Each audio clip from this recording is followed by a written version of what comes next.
The Denver Broncos come in with a much more ballyhooed defense, but if the Green Bay Packers go into Denver and get a win, it will be because they get stops.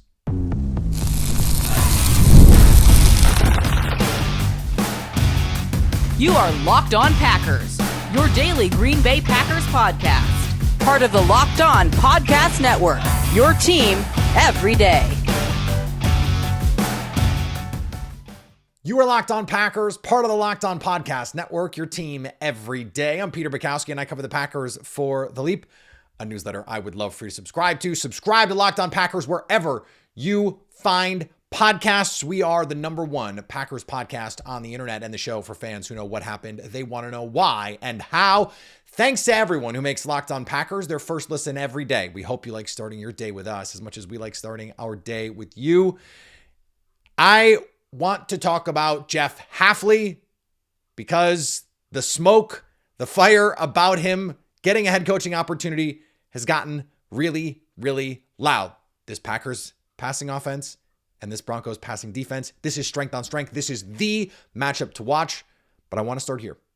I want to start on defense for this Packers team because last week, the Denver Broncos had something like 96% success rate, something preposterous. But what they did was weird, okay? Bo Nix averaged 5 yards per pass. They averaged 5 yards per run. But that was like all they did. It was 5 yards, 5 yards, 4 yards, 6 yards, 3 yards, 7 yards, 4 yards, 5 yards. It was that kind of day.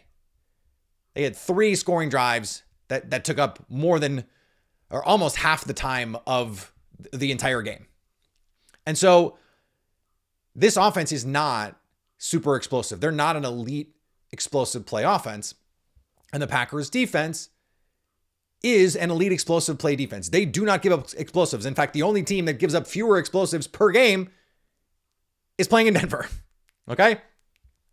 So the Packers are going to make the Broncos check down underneath.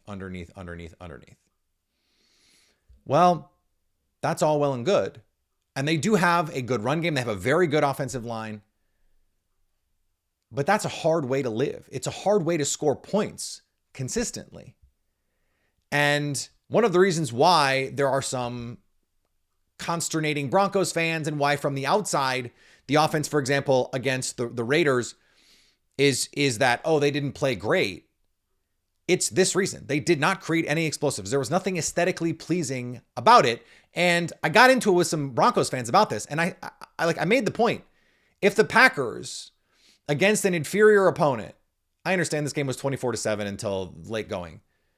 But if they couldn't create explosive plays against a bad defense, I would be on here ringing the alarm about this offense. And you look at like the next gen spray chart, everything is underneath. I just don't think you can live like that against the Packers. You have to be able to create explosive plays. Just ask the Chicago Bears. They didn't start doing anything in the game last week until they started, and it was just mostly Caleb Williams, just like prestidigitation. I'm going to get outside the pocket and make an unreal throw to Cole Kmet. Those kinds of things. It was only then that they started Luther Burden for 15, like those kinds of things. If you can't create those, you're just not going to consistently go 10, 12, 15, 18 play. Now, I understand that there is this formula out there. We've talked about it, that this is what teams want to do. They want to go 10, 12, 14 plays against the Packers because that keeps their defense on the sidelines. But I don't think this particular offense is going to do it against the Packers. Or put another way, I don't think they're going to be able to do the things you have to do to beat this Packers defense because the Packers defense is gettable in a couple of different ways. It's just not things that Denver does well. One of the places the Packers defense has been vulnerable this year has been the intermediate part of the field. They're 29th in EPA per play on intermediate throw defense. Well, according to Sumer Sports, the Broncos have the second lowest rate throwing to the intermediate part of the field. This was something that we saw with the Bears too. They don't throw to the middle of the field a ton, and they don't throw the intermediate part of the field a ton. Or they were not as effective throwing to the middle of the field. If you can't throw to that part of the field specifically, it's going to be hard for you to matriculate the ball against this team. And I know that there was a narrative that, the Bears' run game wore the Packers down. I don't think that's the case. I think the defense wore down because the offense couldn't stay on the field. It was less about what the Bears were doing specifically, and more that just like when the Packers go 3 and out, have a quick touchdown drive, and then go 3 and out, and the Bears have long drives in the middle, that's going to wear you out. The Packers offense has to do a solid for the defense, especially at altitude, and stay on the field. This is something we talked about yesterday with Sarah Bedinger of Locked On Broncos in our crossover episode. But if you can't attack the intermediate parts of the field, how are you going to be able to move the ball down? You have to be able to create 10, 15, 20. Like, you're not going to be able to throw 4 yards, because eventually the Packers are going to create a negative play in the run game. Micah Parsons is going to make a play. There's going to be a pass breakup. There's going to be a holding call. This officiating crew calls a lot of holding. Maybe Micah Parsons will finally get a holding call. It's just against a good team. That's a really hard way to live. And I know I've said that before, and teams have been able to do it. The Giants kind of did it. But ultimately, the Packers let the Giants off the hook because Jameis Winston threw them the ball 5 or 6 times, and they only caught it once. So the other thing is the Packers' inside run defense has not been the best. But the Broncos just don't call inside runs that much. They are by far an outside run team. And this was the case with the Bears too. And you just don't change that much. Ben Johnson's a really smart coach. Sean Payton's a really smart coach. They know the interior is the way to attack this Packers team, but most offenses are just not set up to do that. And it's because if you want to break explosive runs, generally you need to get to the outside. You're going to get better angles. You're going to get more space. You're going to get more opportunities to create explosive plays by and large, which is why teams like the wide zone and all the stuff that it brings. Also, the wide zone gives you the play action off of it, the boots, the rollouts, and that's stuff that Bo Nix is pretty good at. But Bo Nix has also been prone to having some mistakes. This is a very similar team to the Chicago Bears in a lot of ways. The matchup is very similar in a lot of ways. And they play their best football in the fourth quarter. The first couple quarters, they don't. And so the Packers, if they have a 14-3 lead at halftime, they're going to win. But you only get that 3 because the defense plays well. And I think the Broncos are just not equipped, to me, to do the things that put this Packers defense on their heels. And if you don't put this Packers defense on its heels, I mean, the dogs are coming. And Micah Parsons is playing lights out. Kingsley Enagbare was making plays. Rashawn Gary. The defense is deep with playmakers. That front is excellent. And I'm not talking about just the line. I'm talking about the 7 with the linebackers. Evan Williams, Xavier McKinney. The spine of this defense is as good as any team in the NFL. Lucas Van Ness has been back at practice. Now, Matt LaFleur said it's still very questionable if he's going to be able to go on Sunday, but multiple days of practice is a good sign here. At the very least, it'd be nice to get him back for Chicago. He is a Chicago boy after all. But then in these moments, in these big games against a limited quarterback, this is where you need Jeff Hafley to dial something up. And this feels like an appropriate time to point out that you should enjoy Jeff Hafley while it lasts, because it's not going to last much longer. We'll talk about it next on Locked On Packers. Guys, it's 2025, almost 2026, and the days of waiting for something to become a full-blown emergency before you see the doctor are over. No more walking it off for 6 months, not pretending that the weird shoulder stiffness is just you sleeping wrong. It's time to take your health seriously, and ZocDoc makes that easier than ever. I have used ZocDoc. I like to use ZocDoc when I need to find a new specialist. I use ZocDoc to find a nutritionist when I wanted to do something about getting older and wanting to eat in a different kind of way. I use ZocDoc to find an orthopedist because I just, who do you ask? How do you know? Oh, well, you could just ask your doctor. It's just their friend. No, ZocDoc makes it easy because it's not just finding the best doctors. Then they make scheduling easier. Search for in-network doctors and book right in the app. That's the key. I got to find a doctor that fits my insurance. Okay, boom. That's why I've been using ZocDoc, is because I need to find a doctor. Okay, my insurance, the specialty that I'm looking for. This makes it so easy. I can compare, contrast, read reviews, all the good stuff you want when you're, let's be honest, sometimes you're shopping for a doctor. So stop putting off the doctor's appointments and get the care you need. Go to ZocDoc.com/LockedOnNFL to find and instantly book a top-rated doctor today. That's ZocDoc.com/LockedOnNFL. ZocDoc.com/LockedOnNFL. Car shopping should feel exciting, not confusing. And with Car Gurus, you can get the confidence you deserve. They cut through all the noise so you can actually see the best deals on the cars you actually want.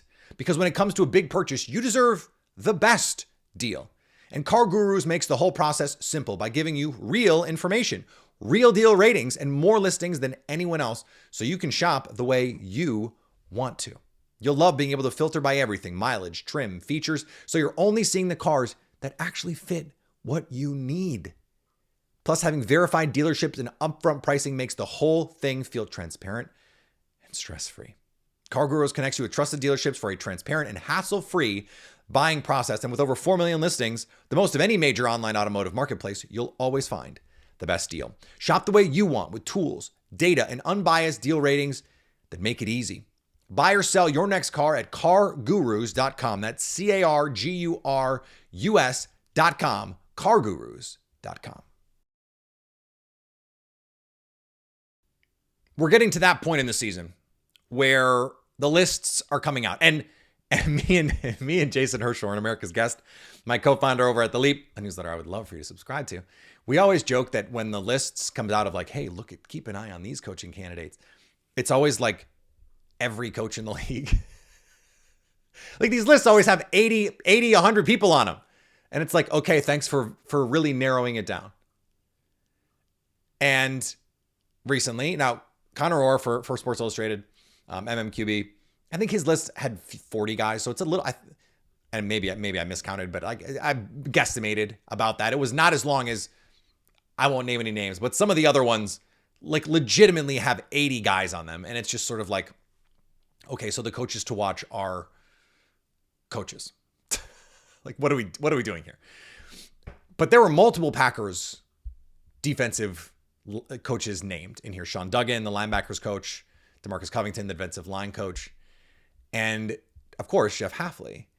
And it's sort of like, okay, so not only is Jeff Hafley seen as a future head coach, Anthony Campanile, who Jeff Hafley brought in originally, is also seen as a future head coach. Duggan is seen as a future DC and potentially head coach. And Covington is seen as a potential DC. Again, remember he was in New England, wasn't quite ready for that job based on the conversations I had with people around the Patriots, but has seemed to be doing great work in Green Bay so far. He's a young guy, like mid-30s. You can grow into those opportunities. Adam Stenavich was also on that list. What Connor mentioned was that Jeff Hafley is seen as the front runner for the New York Giants job. And not just because of the connection to, he grew up in the area, all that stuff. Jeff Hafley, if you've ever heard him speak, and we did a whole narrative podcast on Jeff Hafley, like as soon as I started digging into him, I remember sitting at the dinner table, getting a text about Jeff Hafley being the coach and going, who is that? I had never heard of Jeff Hafley when they said that they were going to, and I'm sure I'd heard his name, like watching college football, you hear it, but like it was not something that I had ever considered because he was a head coach in college football. I certainly had never heard Jeff Hafley's name in connection with the Packers. Now I had heard, some college names were in the mix. The Packers have been willing. Jim Leonard, once upon a time before they hired Joe Barry, was certainly a name that they considered, and Jim Leonard had to say thanks, but no thanks. So Matt LaFleur has been willing to go off the board with some of this stuff. And down the line, if and when Jeff Hafley gets hired as a head coach, we will talk about the potential options. We have some reporting coming over at The Leap about Jeff Hafley, potential options, all that kind of stuff. So keep an eye on the newsletter for all of that. But you just listen to the guy talk and you go, yeah, okay. That's a head coach. And there's going to be an owner who gets in a room with him and just falls in love. And it's not a put on. I think he is an energetic guy, a naturally positive guy who absolutely is obsessed with coaching football. Just obsessed with coaching football. One of the reasons he left college football is because he missed coaching football. Didn't want to deal with the recruiting. Didn't want to deal with name, image, and likeness. Just wanted to coach ball. And he had reached the pinnacle of the college game. You don't have to deal with the recruiting and the nonsense in the NFL. And he has already established himself as one of the premier defensive coordinators in the NFL. And I thought in the middle of the season, they got away from some of the things that were really working, some of the simulated pressures, some of the creativity, some of the blitz looks that they crushed with before they had Micah Parsons, that they flashed at times early in the season, those first couple games, when they did have Micah Parsons, and then they kind of went away from it. They just said, we're gonna Joe Barry it. We're gonna just beat you with R4. And now they're back to doing those things. And maybe it was just let's kind of see what we got. But he's pushing the right buttons. And if you believe in the Packers in the postseason, one of the reasons you're going to believe in them is you got to feel like against almost anybody, they're going to have a coaching advantage. Now, Sean McVay, Chris Shula, that's pretty good. It's a pretty good one too. Mike McDonald, Clint Kubiak, that's pretty good. But like Matt LaFleur's never lost to Sean McVay. And if I'm just going to compare offense to offense, I would take Matt LaFleur over Clint Kubiak as a coach. Is Jeff Hafley on Mike McDonald's level? I don't know, but he's going to get his opportunity to be a head coach sooner than later. Like that's going to happen. And the beauty of it in the NFL is you can continue to coach. He can keep calling the defense if he wants to. He can keep, like Pete Carroll kept coaching DBs in Seattle, even though, he didn't have to do that. Nick Saban famously kept coaching DBs at Alabama. So this is something that I think you kind of have to come to terms with. And you have to enjoy it now. You have to. Because he is really a special coach. And whether he becomes a special head coach, look, I don't know. Like Vic Fangio is a special defensive coach. He was an aggressively mid head coach. This happens. Steve Spagnuolo is like going to go in the Hall of Fame maybe as an assistant coach and was an all-time dreadful head coach multiple times. So some guys are just not built for it. And Steve Spagnuolo, same kind of thing. Like that's a charismatic guy in the room. He is fun to talk ball with. It's not for everybody. The Packers searched and searched. Mike Pettin wasn't it. Dom Capers certainly wasn't it. I mean, it feels like since Fritz Shurmur, how many defensive coordinators have the Packers had where you go like, hell yeah, that's the guy. Talking about 30 years of football. How many years have you been like the defensive coordinator in Green Bay? Rips. It's like Dom Capers for a couple seasons. A year and a half of Mike Pettin. And now Jeff Hafley. Like that might truly be the full list. Think about that. That's crazy. That's like the Bears with quarterbacks almost. Like that's crazy. And you might be left wandering in the wilderness. And Matt LaFleur is going to have to find the right next guy because this team is not going to stop competing. Jordan Love is awesome. He's been a top 5 quarterback this year, any way you want to slice it. Micah Parsons is the best, or more likely the second best defensive player in the NFL. This core is only going to keep going and get better. Brian Gutekunst is one of the best GMs in football. He has once again proved the doubters wrong. By the way, most of the doubters are in this fan base. So you're going to have to keep doing this. And that's what makes Sean McVay special. That's what makes Kyle Shanahan special, though Kyle Shanahan is kind of resorted to, I'm going to hire this older coach who's not trying to be a head coach, because he keeps getting guys hired out from underneath him. Like, maybe one of the reasons Matt LaFleur keeps promoting guys from within is like, if I just keep promoting guys that are just my guys, people are not going to want to steal them because they don't know them. Now, Mike McDaniel could become available this offseason. Like, there's a lot of things that could happen. A lot of good defensive coaches could become available. Like, there are really good candidates that I would point to. Guys like Jim Leonard, guys like Christian Parker, who could be out there that the Packers have shown interest in the past, that could be viable replacements. But what we're witnessing right now with Jeff Hafley in Green Bay is special. And it is just another reason, in addition to the Micah Parsons all-in part of this. You got to win now.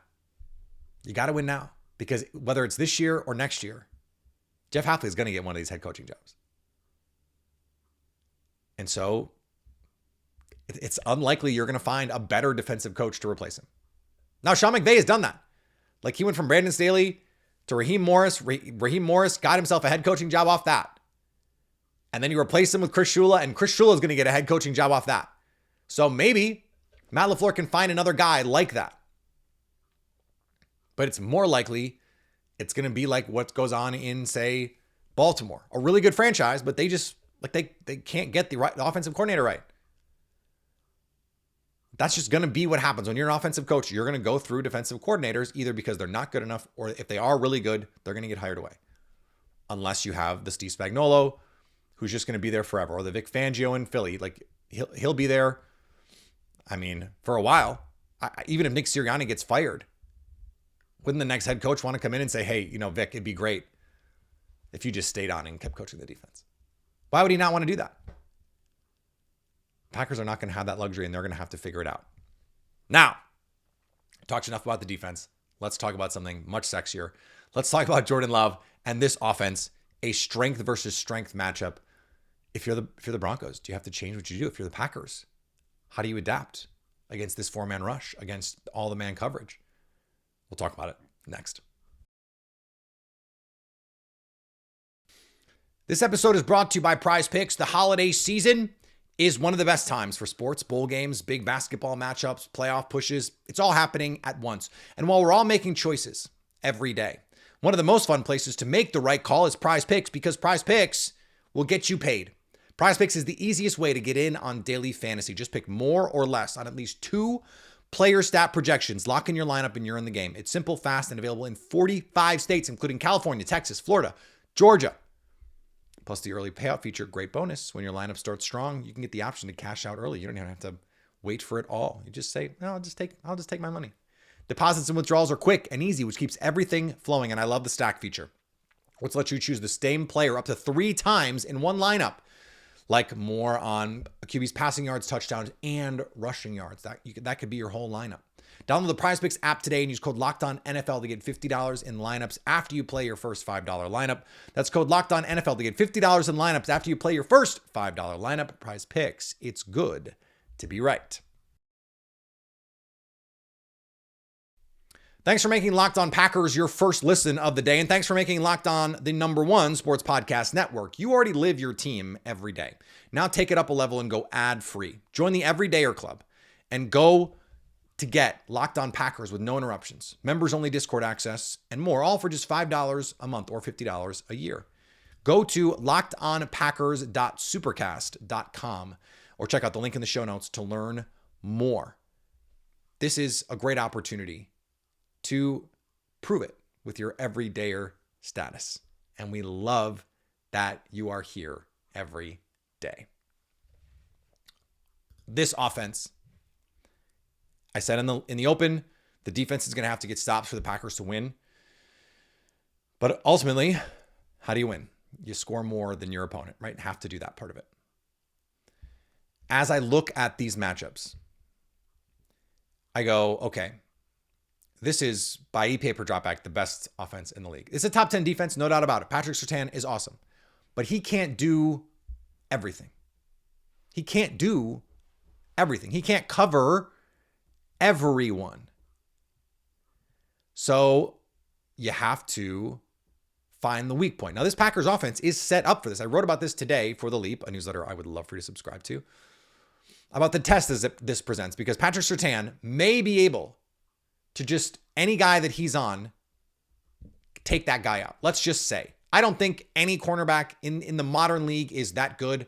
I don't know that any cornerback in any league was ever that good, frankly, where it's just like, yeah, that guy never, like maybe peak Darrelle Revis was like that. There were certainly times when teams just didn't throw at Richard Sherman, didn't throw at Charles Woodson. There were times when the Packers made it so you didn't have a choice. Woodson was just so good at falling off coverages and reading quarterbacks and being a lurk defender underneath, playing him in the slot so that he was in every passing lane, it seemed like. And so the one guy is only so good. Now, the Broncos have the luxury of having the best front four in the NFL, a historically good pass rush in terms of creating sacks. Part of that is because they're able to get coverage on the back end, make the quarterback hold the ball a little bit longer, and then you get the sacks. Okay, here's the deal. For as cool as all that sounds, the Lions still have the better defense by DVOA. So adjusting for schedule, this is still a better Lions defense than Broncos defense. And Jordan Love worked that team like a speed bag on Thanksgiving. Double moves, down the field, taking shots, making big plays. Now, the Lions don't have as good a pass rush as the Broncos. That's true. And they don't employ Patrick Surtain. But as a whole, they've been producing at a higher rate, and that is because coverage is a weak link system. You are only as good as your worst players, not your best, because I don't have to ever throw at Patrick Surtain. Now, Jordan Love is much more willing than Aaron Rodgers to actually throw at good players, and they were not afraid to throw at Jalen Johnson. Christian Watson had Jalen Johnson one-on-one a number of times, and Watson, frankly, cooked him. Now, Jalen is a much better zone corner, in my opinion, zone corner than man corner. So I don't think Jalen Johnson is ideally suited to do a lot of the things that Dennis Allen is asking him to do. And there were a couple times in zone coverage, like the Bo Melton touchdown, he's got to be deep half because they're playing an inverted cover two, non-traditional Tampa, and he never sinks to the deep half. He's playing in between, and Jordan Love just throws it over everybody's head. This is a defense for the Broncos that is just okay, just middling defending deep balls. It's just that most teams have not been able to protect long enough. Well, this is a team that plays single high safety at one of the highest rates in the league. Jordan Love destroys single high safety teams. They play man coverage, depending on who's doing the charting, at either one of the or the highest rate in the NFL. Well, Jordan Love has destroyed man coverage this year with the help of Matt LaFleur. Like, let's not get it twisted, but I'm just talking about the productivity part of this. For all the reasons, I thought the Packers had matchup advantages on offense against the Lions, against the Bears. I think they have matchup advantages against the Broncos. Their offense is reaching the point where I just think they're better than any other team is on defense. And that is going to be true at the very least until they play Seattle. I think that might be the only team where I go, yeah, that defense might be as good as the Packers offense. And then you have to flip it and go, okay, can the Packers defense against Seattle be better than their offense? I think they can. And I think the Packers, I just think offense is the trump card in the modern NFL. That's just the reality. Winning with offense is the most straightforward way to winning. Now, teams can win with defense, the Broncos, but that was like the Broncos 2015. That was 10 years ago now. The Patriots did it to the Rams, but that was, 7 years ago now. It's been a while since a team just won with defense. Maybe you could say the Buccaneers when they just like blasted the Chiefs. But I don't know, if the Buccaneers hadn't scored a bunch of points in that game, maybe it's a little closer and the offensive line issues for the Chiefs are not as apparent. Maybe they can make it work a little bit better. I've said it before and I'll say it again. It continues to be true. You have Matt LaFleur, you have Jordan Love. That gives you a chance to win any game. I like Sean Payton fine as a coach, though I have never appreciated that he never got the criticism that Mike McCarthy did. And to me, that has always been proof that no one thought Drew Brees was actually as good as Aaron Rodgers, because what Mike McCarthy was getting criticized for was not winning enough and deep enough in the playoffs with Aaron Rodgers. Sean Payton had worse track records in the playoffs, had more missed opportunities going to the playoffs, more 7-9 finishes than Mike McCarthy ever did. And yet Mike McCarthy was the one criticized, in part because people care more about the Packers than the Saints. And no one thought Drew Brees should be going to the Super Bowl every year. We thought because Aaron Rodgers was the best quarterback in the league, they should go to the Super Bowl like Tom Brady, like every year or every other year. They should be in the NFC Championship game at least, and they weren't. Bo Nix, though, is not it. He's good enough to win the Super Bowl in the way that like Jalen Hurts was good enough to win the Super Bowl, in the way that like Nick Foles was good enough or Joe Flacco was good enough. He can play well enough for a 3-game stretch in the playoffs, and this defense is good enough that they can win with him. But they don't win because of Bo Nix. The Packers can win with Jordan Love and because of Jordan Love. And to me, that's the difference. This is an elite Packers offense against an elite Broncos defense. And this is a very good Packers defense that has the ability to play at an elite level. The Bears said, Ben Johnson said, this is the best defense we'll have played all year. Jalen Hurts said, this is the best defense we played all year after they played. No one is going to say the Broncos are the best offense that they played all year. Not even the Giants, who gave up 1 million points to them in the fourth quarter and lost the game because the offense exploded. Some fluky things happened in there, of course, too. But that's the difference to me. Is on strength, I'm always going to lean the offense. And the Packers have the better offense. They have the better quarterback. And I think they have the better coach. And in a strength-on-strength offense versus defense matchup, I'm going to bet on this offense right now. They have every answer for man coverage. The 6 offensive lineman look, I think, is going to be a big thing here. Play action is going to be a big thing here.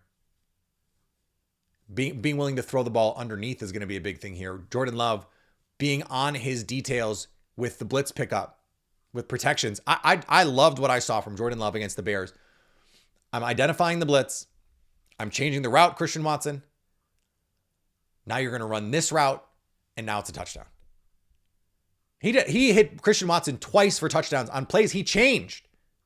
Just gave him a little sight adjustment.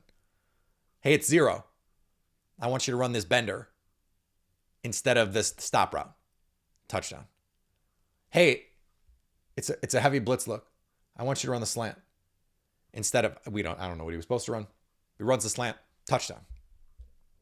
When you can do that, mixed with all the things physically that Jordan Love can do, what else is there to even question anymore with him? How can I not? Jordan Love has reached the point where, like, how can I not pick Jordan Love to win against any defense in the NFL? That's where this offense is right now. Maybe I should have led with that. Maybe that should have been the lead of this show. Maybe it shouldn't have been the C block of this show. I just said, hey, Jordan Love versus anyone, that's a mismatch, even against one of the best defenses in the league. Right now, I believe that. And maybe I'll be, cold takes exposed for that, but that's how this team has been playing. That's how Jordan Love has been playing. And that's how the arc of really good quarterbacks tends to go. They still got to go prove it. And it's not going to be easy. I think it's going to be a really good game. I think the Packers are going to win. 21-17, 24-21, something like that. But they're going to win. That's what I think. That's what I think. Thanks for tuning in to Locked On Packers. I appreciate it. Make sure you subscribe and follow the podcast to get all the latest episodes. And did you have Locked On Packers on your Spotify Wrapped? Because I want to give you something for that. I want to give you a gift. Prove it on social media and secure a free month of our brand new Everydayer Club. Just tag our national Locked On Podcast Network account on any social platform and we'll drop you a code.